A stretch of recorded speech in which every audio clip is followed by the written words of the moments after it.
Hey guys, today I'm going to show you how to do the top end on a KTM Husqvarna 2-stroke. Specifically, I will be working on a 2018 Husqvarna TC 125, but the principles in this video can be applied to all the KTM Husqvarna 2-strokes, starting with your 50s all the way up to your 300s or what have you. This will be a basic top end, and what I mean by that is we will only be replacing the piston, the wrist pin bearing, putting in a new spark plug, and a new cylinder base gasket. These are the critical components when doing a top end and are the components that you really should be replacing. The manufacturer for KTM Husqvarna specifies that you can be replacing a lot of other wear components like the brass washers, the gaskets and O-rings for the power valve, and a few other components. But for this video, we will only be replacing piston, wrist pin bearing, new spark plug, and a cylinder base gasket. So yeah, without further ado, we'll get right into it.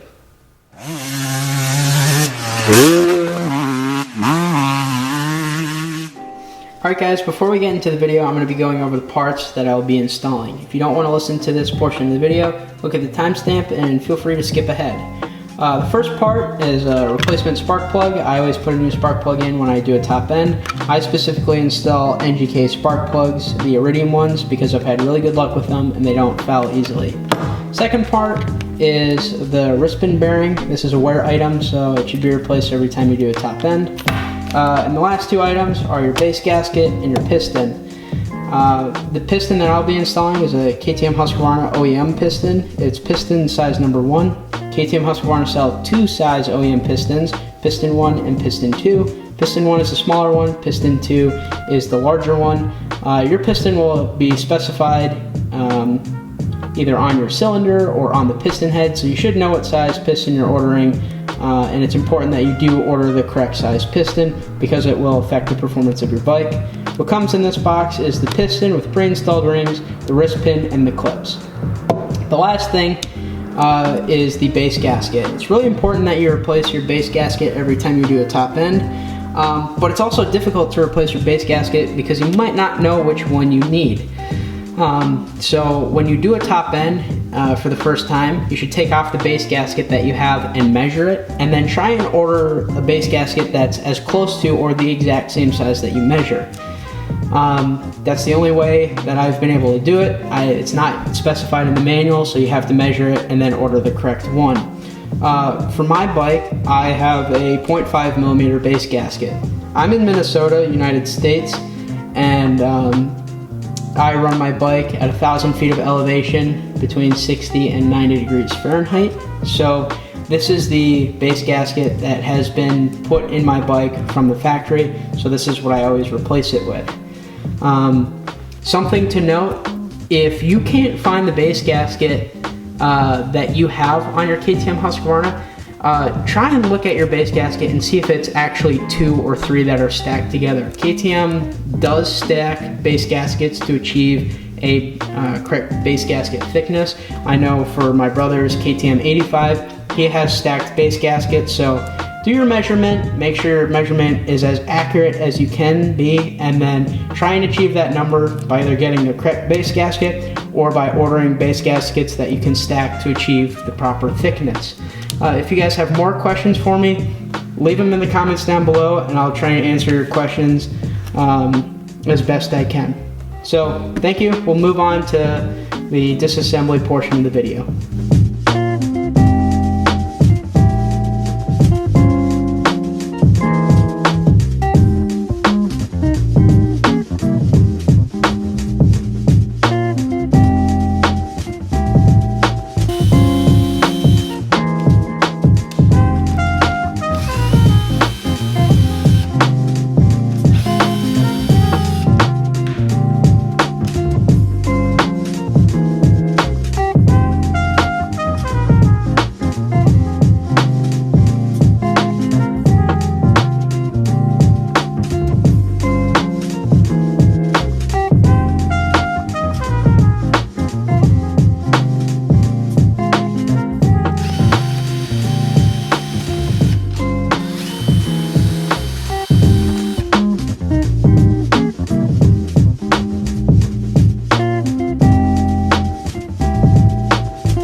Alright guys, off camera I took some time to clean the cylinder. I also removed the spark plug.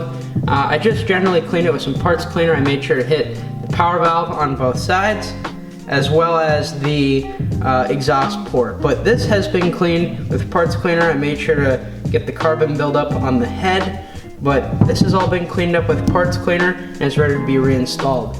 The power valve covers have also been cleaned, as well as the corresponding hardware. As for the bike, I took some time to remove any loose dirt and clean this. I also made sure to clean the gasket mating surface, as well as get rid of any loose dirt that lingers around this power valve. Dirt likes to collect here because it's right behind the exhaust, so I made sure to clean that, as well as everything else. So this is clean, and the cylinder is ready to be reinstalled on the bike. So we'll go ahead and start the installation process of the top end. Alright guys, so we've got our piston, we've got our little clip, and now it's time to install it. I usually start with the clip in this position, lined up like so with the piston. So I'll set it into the little channel, and then I use the needle nose pliers to twist the clip down into the piston. Being careful not to score the side of the piston.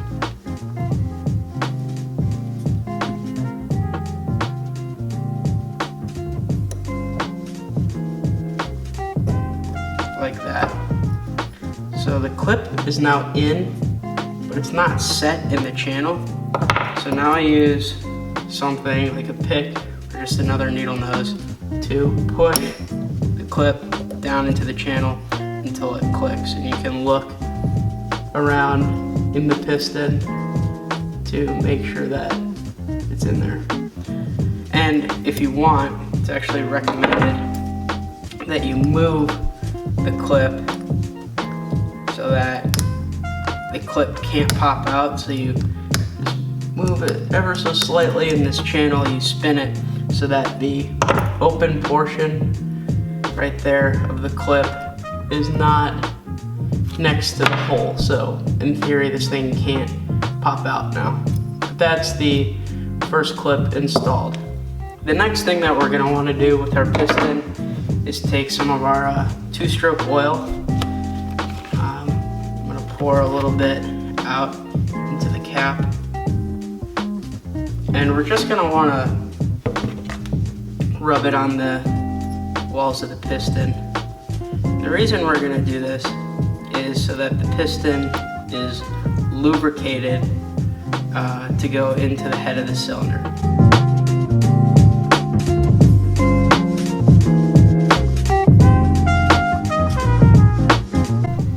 Alright guys, additionally I like to take my base gasket and open it up and remove it from the package. And I take some waterproof grease and rub the waterproof grease on the gasket. Reason behind this is just to make sure that we form a really tight seal with the cylinder and the top of your engine. So I just wipe some grease on here. This grease is not really bad for anything. It just helps to form a really tight seal.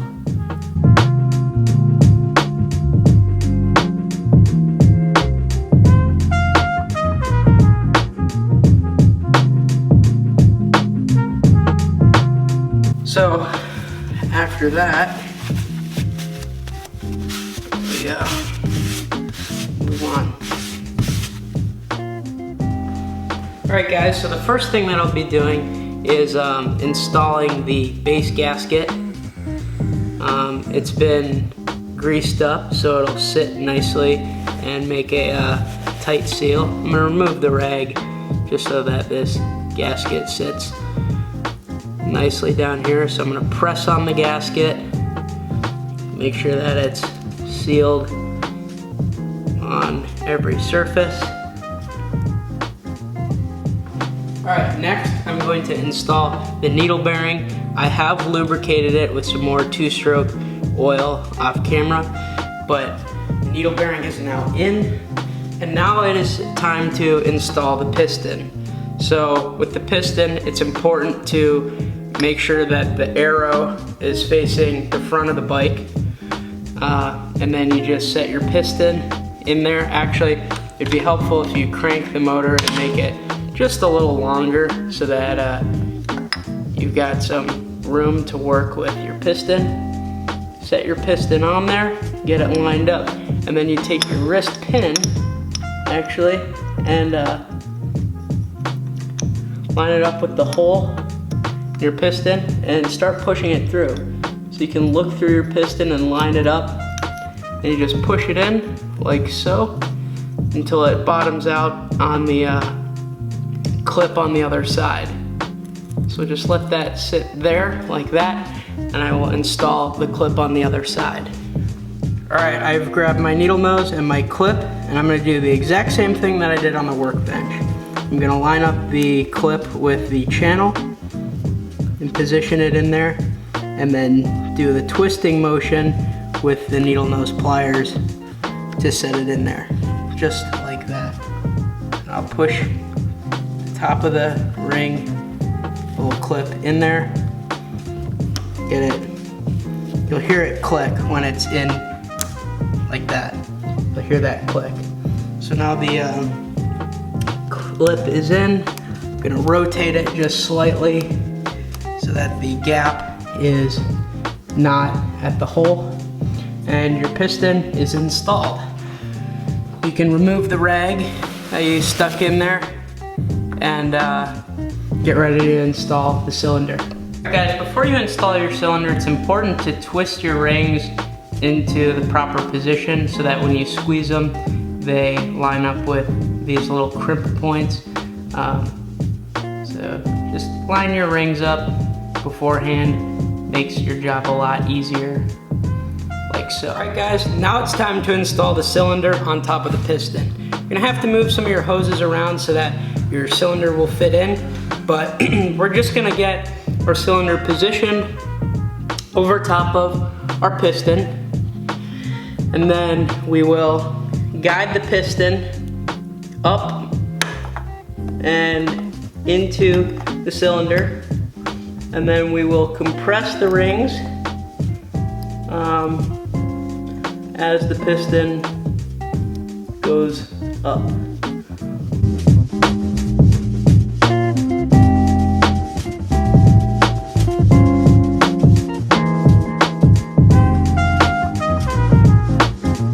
Alright guys, so now you can walk around the engine and install the 4 cylinder base nuts. So I hand tighten all 4 of them, and then I proceed to gently tighten them with a wrench.